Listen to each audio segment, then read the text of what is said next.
80% insanların həyatında ən azı bir dəfə bu virusa yoluxma baş verir. Uşaqlıq boynu xərçənginə, uşaqlıq yolu xərçənginə səbəb ola bilər. Məsələn, axıntımı, qoxumu, yaxud da ət-xal dedinizdə, yəni bu şəkildə özüm biruzə verirmi? Uşaqlığın çıxarılması kimi ağır bir əməliyyatla nəticələnə bilər. HPV xəyanət göstəricisi deyil. Doğuş zamanı uşağa keçə bilərmi? Təsadüfi cinsi əlaqələrdən yayınmaq lazımdır. Xərçəngönü prosesləri varsa, bu xərçəng demək deyil hələ ki.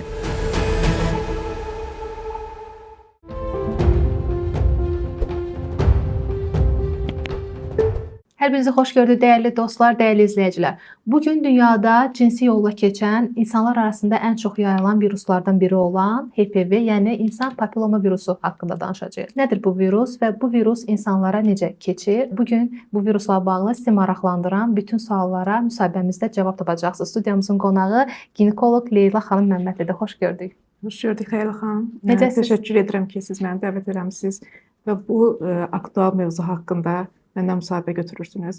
Həqiqətən də sizin də qeyd etdiyiniz kimi ən geniş yayılmış cinsi yolla keçən infeksiya məhz HPV-dir.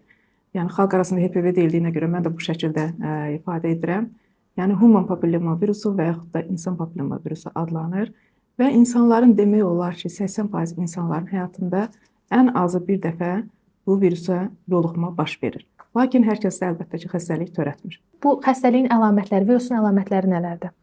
Virus çox vaxt əlamətsiz olur. Əlamətsiz olması da onu daha təhlükəli edir.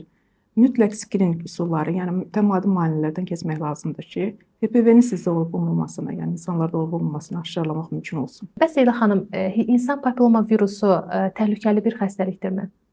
İnsan papilloma virusu ümumiyyətlə 200-dən artıq tipi vardır və bu tiplər hərəsi müxtəlif xəstəliklər törədirlər.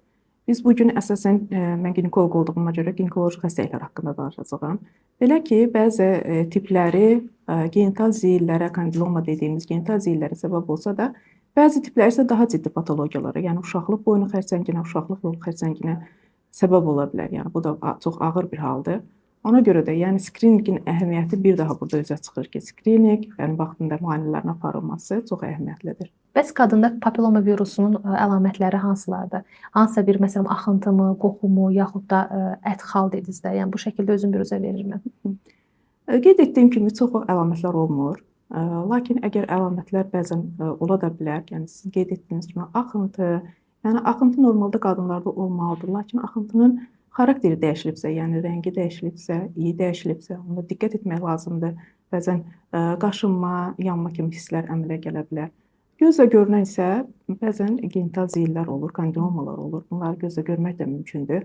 Düzdür, kondilomaların yaratdığı tiplər fərqlidir. Belə ki, əsasən kondilomalar 6-11 tipləri ilə yaranır və bu uşaqlıq boynu xərçənginə səbəb olmur. Amma bir tiplər varsa, yəni 6-11 varsa, digər tiplərin olma ehtimalı da var. Ona görə də sizdə belə hallar varsa, mütləq şəkildə, vaxt itirmədən, tez bir zamanda həkimə müraciət etməlidir qadınlarımız və uşaqlıq boynuna görə skrining üsulları, yəni skrining üsulları hansılardır? Əsasən biz istifadə edirik burada PAP testdən, HPV DNT testindən və bu üsullardan istifadə edərək müayinələri həyata keçirməlidirlər. Papilloma virusu vaxtında təyin olunmasa, müalicə başlanılmasa, bu hansısa bir xəstəliyə çevrilə bilərmi?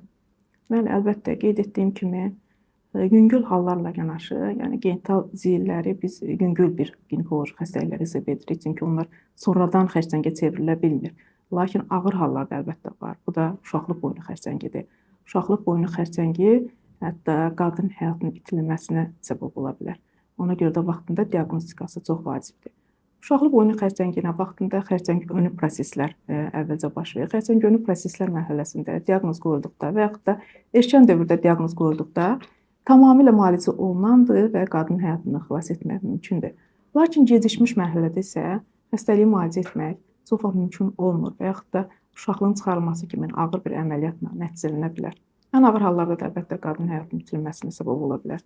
Bu da yol verilməz bir haldır. Çünki bilirik ki, qadının cəmiyyətdə, bizim ailədə rolunu nəzərə alsaq, qadın həyatı cəmiyyətimiz üçün çox vaciblidir. Normal həyatını, sosial həyatını davam etdirməsi üçün də sağlamlığı ən vacibli bir amildir. Bəs qadınlar papilloma virusundan qorunmaq üçün ilk cinsi əlaqədən əvvəl nələrə diqqət etməlidir? Xeyli xanım, HPV-yə qarşı peyvənd vardır və bu peyvənd 90% hallarda qoruyur. Və xüsusən də peyvənd yüksək riskli tiplərə qarşı qoruyur. Ona görə də mütləq cinsi həyatdan əvvəl peyvəndlərdən istifadə etmək lazımdır, HPV peyvəndlərindən. Eyni zamanda cinsi həyatdan sonra da peyvəndlərdən istifadə etmək olar və bunlar faydalıdır. Bəzən bizdə qadınlar bizə müraciət edir. Onlarda xüsusən də cavan yaşlarda, 20-30 yaşlarında biz HPV aşılayırıq və peyvəndlərdən istifadə edirik. Sonrakı həyatında xəstəliyin resivləşməsinin, xəstəliyin yenidən əmələ gəlməsinin qarşısını həmin peyvəndlər alır. Ona görə də bu çox vacib və əhəmiyyətli bir üsuldur. Bəs ailədə kişidə yaxud da ki, qadında bu virus varsa, ümumiyyətlə onların ailə həyatı necə olur? Qadınlar bizə müraciət etdikdə və onlarda HPV aşılandıqda onlar çox həyəcan keçirdirlər. Nəyə görə? Onlar düşünürlər ki, HPV-nin olması xəyanətin göstəricisidir. Yəni kişidə olub keçib qadına cinsi yolla keçdiyinə görə və bu məlumatı onlar bildiklərinə görə çox narahat olurlar ki, yəni xəyanət haqqında düşünürlər. Hətta belə ailələri dağıtmaq haqqında düşünürlər. Əlbəttə ki, bu fikirdən daşınmaq lazımdır. Bu düzgün bir şey deyil. HPV xəyanət göstəricisi deyil. Çünki HPV latent şəkildə illərlə qala bilər və xəstəlik törətməyə bilər. Ola bilər ki, məsələn, kişidə ailə həyatı qurmamışdan əvvəl bu virus olub və illər keçdikdən sonra aktivləşibdir. Ona görə də əziz qadınlar, belə səbirli olmaq lazımdır belə hallarda. HPV sizdə aşılanan kimi fikirləşməməlisiniz ki, bu xəyanətin göstəricisidir. Bəs Leyla həkim, papilloma virusunu təyin edən üsullar hansılardır? Qeyd etdiyim kimi, papilloma virus çox vaxt əlamətlər vermir. Ona görə də biz mütəmadi skriningdən keçməliyik. Yəni skrining üsulları qeyd etdiyim kimi Pap smear test və HPV DNT testidir. Bunların son zamanlar bütün dünyada bir yerdə aparılması tövsiyə olunur. Pap smear test uşaqlıq boyununda olan dəyişiklikləri, yəni hüceyrədə baş verən dəyişiklikləri göstərir. HPV DNT testi isə sırf virusun özünü aşkarlamağa imkan verir. Yəni çox vaxt düzdür, uşaqlıq boyununda olan hüceyrələrdə olan dəyişikliklər sırf human papillomavirus ilə əlaqədar olur. Lakin bununla əlaqədar olmaya da bilər. Ona görə də HPV DNT testini mütləq etmək lazımdır. Yaxşı olar ki, bütün qadınlar 5 ildən bir bu skrining testindən keçsinlər. Bu biz tibb dilində co-testi adlandırırıq və bütün əhaliyə, qadınlara tövsiyə edirəm ki, bu skrining testini mütləq etsinlər.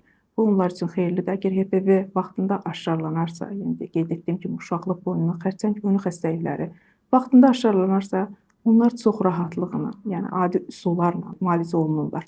Lakin gecikmiş mərhələdə isə biz bəzən aciz qala bilirik, bəzən ağır əməliyyatlara, radikal əməliyyatlara müraciət etməli oluruq. Digər üsullardan, onkoloji müalicə üsullarından istifadə etmək məcburiyyətində qalırıq. Amma erkən müalicə isə bizim həyatımızı xilas edə bilər. Bəs Leyla doktor, papilloma virusu xərçəngə çevrilə bilərmi? Bəli, qeyd etdiyim kimi, ən geniş yayılmış papilloma virusun xüsusən də ginekoloji orqanlardan uşaqlıq boynu xərçənginə çevrilmə riskidir. Əlbəttə hüceyrələrdə əvvəlcə dəyişikliklər yaranır. Bu xərçəng demək deyil. Çünki bizim pasientlərimiz müraciət edəndə uşaqlıq boynunda xərçəng yönü proseslər yarananda onlar çox narahat olurlar. Düşünürlər ki, artıq onlarda xərçəngdir. Həmçinin HPV-nin yüksək riskli tipləri də onlarda aşkarlandıqda çox narahat olurlar. Lakin narahatlığa əsas yoxdur. Xərçəng yönü prosesləri varsa, bu xərçəng demək deyil hələ ki. Onların xərçəngə çevrilmə ehtimalı da düzdür yüksək olsa da, amma çevrilməyə də bilərlər. Amma vaxtında müalicə etmək bizim mütləq vəzifəmizdir. Onu mütləq müalicə etməliyik. Müalicəsi çox asan aparılır. Yəni uşaqlıq boynu xərçəng yönü xəstəliklərinin müalicəsi asanlıqla aparılır və xərçəngin yəni o müalicə insanların bildiyi kimyəvi müalicələr, şüa müalicəsi və s. burada ehtiyac olmur. Bəs bayaq qeyd elədiniz ki, qadın HPV peyvəndi olursa, bu onu xəstəlikdən qoruya bilir. Bəs HPV peyvəndi olmuş qadın sonradan həkim müayinəsində yenidən olmalıdırmı? Qeyd etdiyim kimi, cinsi əlaqə başlamazdan əvvəl mütləq HPV peyvəndi olunmalıdır. Lakin olunmayıbsa, yenə də sonradan da olunması faydalıdır. Qadınlar bizə çox sual verirlər ki, bəs HPV peyvəndi olunduqdan sonra bizim yenə də skrining müayinələrimiz lazımdırmı? Qeyd etmək istəyirəm ki, mütləq lazımdır. Çünki HPV peyvəndi yüksək riskli tiplərdən qorusa da, bütün tiplərdən qorumur. Qeyd etdiyim kimi 200-dən artıq tip var və onların hamısından peyvənd qorumur. Ona görə də skrininq müayinələrini mütləq davam etdirməlidirlər. Yəni skrininq müayinələri yenə qeyd edirəm, PAP test və HPV DNT testi onlarda da eyni peyvənd olmayan qadınlarda olduğu kimi ardıcıl şəkildə aparılmalıdır. Bəs Leyla doktor, əgər qadında papilloma virusu varsa, bu doğuş zamanı uşağa keçə bilərmi? Bəli, bu mümkündür. Belə ki, əgər qadında doğuş zamanı aktiv papilloma virus varsa və yaxud da orada genital zillər varsa, doğum yollarından uşağa yoluxması mümkündür. Yəni belə qadınları biz bəzi hallarda təbii doğuşa buraxmırıq. Yəni məsləhət olmur. Onlar zoğal kəsər əməliyyatı ilə doğuşunu başa çatdırmağı düşünürük və yaxud da hamiləlik müddətində varsa mütləq müalicəsi həyata keçirilir ki, doğuş zamanı uşağa yoluxma baş verməsin. Bayaq da qeyd elədik, bu gün dünyada 80-90% yaxın insan məhz bu papilloma virusundan əziyyət çəkir. Bəs maraqlıdır, bu virusdan qorunma üsulları hansılardır? Virusdan qorunmaq üçün ilk növbədə insanlar maariflənməlidir. Yəni virus haqqında məlumatları olmalıdır. Onun yaratdığı risklər, patologiyalar haqqında məlumatlı olmalıdırlar. Onlar oxumalıdırlar, araşdırmalıdırlar. Müasir dövrümüzdə internet var, yəni informasiyalar əlçatandır. Ona görə də bütün qadınlar bu məlumatları ala bilərlər. Bizim də vəzifəmiz bəs odur. Biz maarifləndirmə aparırıq. Qadınlara bu viruslar haqqında danışırıq, onun təhlükəsi haqqında danışırıq. Onlar da ümid edirəm ki, vaxtında skrininq müayinələrini edərlər. Yəni ikincisi də qeyd etdiyim kimi skrininq müayinəsinin vaxtında aparılmasıdır. Əgər sadəcə olaraq PAP test aparılacaqsa, bu 3 ildən bir, PAP test və HPV DNT testi aparılacaqsa 5 ildən bir mütləq şəkildə skrininq müayinəsi aparılmalıdır. Amma əgər qadınlar əlamətlər hiss eləyirlərsə, hər hansı bir dediyim kimi axıntı və s. Eyni zamanda genital zillər onlarda aşkarlanırsa, əlbəttə 5 il gözləməyə ehtiyac yoxdur. Vaxtında müraciət eləmək lazımdır və vaxtında müayinələrdən keçmək lazımdır. O cümlədən onu qeyd etmək istəyirəm ki, bəzi hallarda, xüsusən də müasir dövrümüzdə təsadüfi cinsi əlaqələr olur. Təsadüfi cinsi əlaqələr məhz cinsi yolla keçən infeksiyaların yaranmasına əsas səbəblərdən biridir. Ona görə də təsadüfi cinsi əlaqələrdən yayınmaq lazımdır. Yəni çünki hətta qorunma üsullarından istifadə olunsa belə HPV-nin keçmə riski yüksəkdir. Ona görə də həm qadınlarımızı, həm də kişilərimizi təsadüfi cinsi əlaqələrdən uzaq durmağı məsləhət görürəm. Və ümumiyyətlə bütün ginekoloji xəstəliklərdə həkimlər həmişə tövsiyə edirlər ki, qadınlar ən azı ya 6 aydan bir, ya ildə bir dəfə həkim qəbulunda olmalıdır ki, hansısa bir ginekoloji problemlə qarşılaşan zaman öncədən təyin edib, müalicə alıb, yəni ağırlaşmasının qarşısını alsınlar. Bununla bağlı istərdim ki, tövsiyələrinizi verərsiniz izləyicilərimizə. Mütləq bütün qadınlar, xüsusən də cinsi həyata başlayan qadınlar ildə bir dəfə ginekoloji müayinələrdən keçməlidir. Və bayaq da illərdə qeyd etdim ki, HPV üçündə skrininq testlərini həmin müayinələr zamanı həyata keçirirlər. Əlbəttə, digər müayinə üsullarımız da var. Məsələn, cinsi yolla keçən infeksiyaları araşdırmaq üçün digər üsullar da var, yaxmalar və s. götürülməsi. Onlar da mütəmadi olaraq aparılmalıdır və əlamətlər varsa, əlamətlərə uyğun həkim sizə müayinələri təyin edir. Siz əvvəlcə əlbəttə həkimin müayinəsində olursunuz, həkimin konsultasiyasında olursunuz. Sonra isə hansı müayinələr aparılmalıdır, onu həkim təyin edir və siz müayinələrdən keçirsiniz. Qeyd etdiyim kimi vaxtında aşkar olunan bütün patologiyalar sağalandır və asan müalicə olunandır. Amma proses gecişibsə, artıq patologiya dərinləşibsə, onun müalicəsi də çətinlik yaradır. Uzun müddət vaxt alır, həmçinin sizdən çox vəsait də tələb olunur müalicəni etmək üçün. Ona görə də çalışıb vaxtını müraciət etmək lazımdır. Çox sağ olun Leyla xanım, təşəkkür edirəm müsahibəyə görə. Təşəkkür edirəm məni dəvət etdiyiniz üçün. Çox sağ olun. İzləyicilərimizə bildirmək istəyirəm ki, qonağımız ginekoloq Leyla Məmmədlidir. Leyla Məmmədli özü də öz sosial şəbəkələrində, Instagram hesabında, TikTok səhifəsində daimi olaraq maarifləndirici videolar paylaşır və istəyir ki, izləyiciləri, hətta ümumiyyətlə bütün qadınlar maariflənsin ki, bu cür xəstəliklərdən özünü qorusun. Amma yenə də suallarınız yaranarsa, həm mövzumuzla bağlı, həm də əlavə suallarınız olarsa da həm mövzu ilə bağlı, həm də digər ginekoloji problemlərlə bağlı videomuzun açıqlama bölümündə və videonun üzərində qeyd olunan nömrəni əlaqə saxlaya bilərsiniz.